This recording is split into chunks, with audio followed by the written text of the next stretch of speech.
Hi everyone, this is Amsterdam Comic Geek. Welcome to another video. I've been reading Marvel Superheroes Secret Wars, the original series from 1984, and I've made a couple of videos before this one about Secret Wars. One was about the Daily Bugle reporting on the Secret Wars, and also promotional issues of the Daily Bugle in our universe, so to speak. And I just felt like making another video on this series. Now I'm rereading it, I must say, because back in the day, in the 1980s, it was also published in Dutch by Junior Press. So the first time I read the story was in Dutch, and I bought this trade paperback a couple of years ago. The story is written by Jim Shooter, who was the editor-in-chief at the time, and pencils are by Mike Zack, and inker is John Beatty. As you can see, this is the second issue of Marvel Secret Wars, and there's a reason why I wanted to show this one.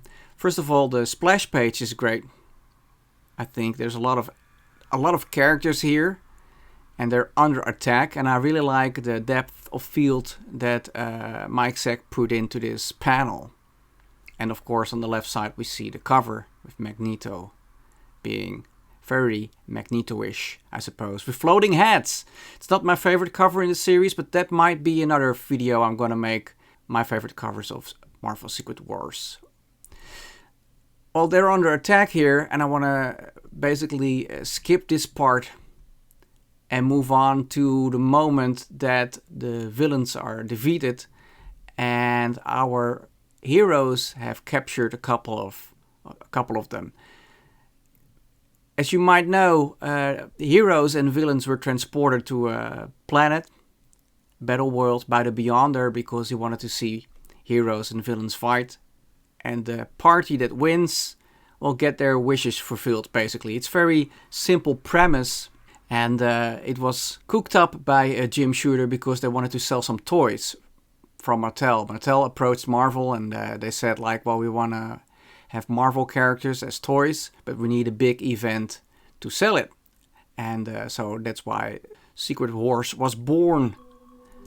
Anyway, so Storm found a place for them to hang out. A big, I don't know, building sort of. It's really huge. As the Hulk says, it's bigger than 54.5 pentagons, I estimate. And there's a couple of these buildings scattered around the countryside. And the villains have a building like that as well, to hang their hats, their evil hats, so to speak. Well, first they decide that Captain America is the leader, and then they get this little gathering, and in a big room. It's a big dome, as you can see, on top of the building. I really like the fantasy architecture that Mike Zack comes up with in this series. I think it's great stuff, and we can make it even bigger. Look at this. That's what I like about science fiction, and especially Marvel science fiction, when the Fantastic Four go out in space. You get to the strangest places, I suppose. We're not in Kansas anymore, but yeah, it's great stuff. And what Jim Shooter does best is, besides giving us what we want, is big fights between characters, between the villains and the superheroes. He also has small scenes that are very personal, in which the characters can talk about their doubts and fears. And after the big fight, we get a couple of those scenes, and I think that's very interesting, because that really brings the human element forward, if you know what I mean, and makes these characters more than just suits and people with powers. They make these characters real human beings. And so She-Hulk asks Wasp what's going on. She says, I'd be having tea in my studio now, Jenny, and lunch on the patio tomorrow. This situation we're in is kind of much, you know. I feel there's just a little thin wall inside me holding back a flood of despair. And then Jennifer says, my She-Hulk bluster aside, Jan, I gotta tell you, it's all I can do to hold it together, really. It helps to know that, Jennifer, thanks. So we're all in this together, basically, she says. And it doesn't matter how strong you are, you can still feel vulnerable in strange, alienating situations.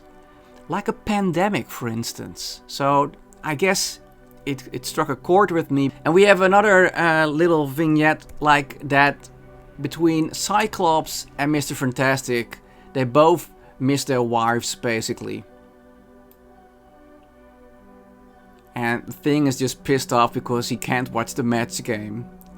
It's all pretty much in character.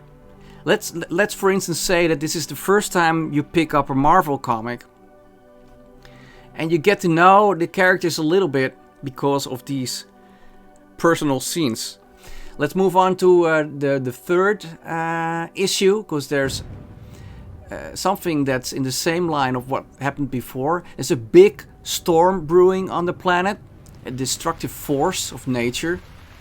That storm is quite dangerous, and even Johnny Storm is concerned. And then this big rock breaks off the mountain, and it's about to destroy the compound. And then Thor, who is in his element, of course, because he's the god of thunder, that's why we love him.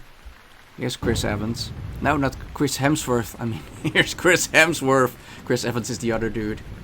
The other cool dude. And of course, Thor saves the day. And this is a panel. This is a great panel.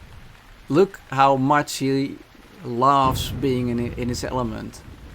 So this is another way of showing what kind of character a superhero is. And this whole scene is probably cooked up by Jim Shooter just to demonstrate Thor's power and who he is, which is pretty smart.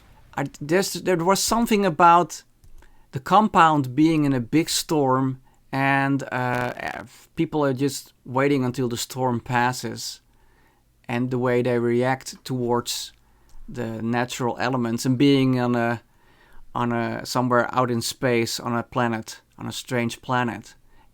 I thought it was very interesting to see how the heroes cope with the situation, and to see that they are, just as afraid as you as I would be in a strange situation like that. So I thought it was pretty well done, actually, and that's why I love old Marvel comics and stories like this, because there's always room for the human element.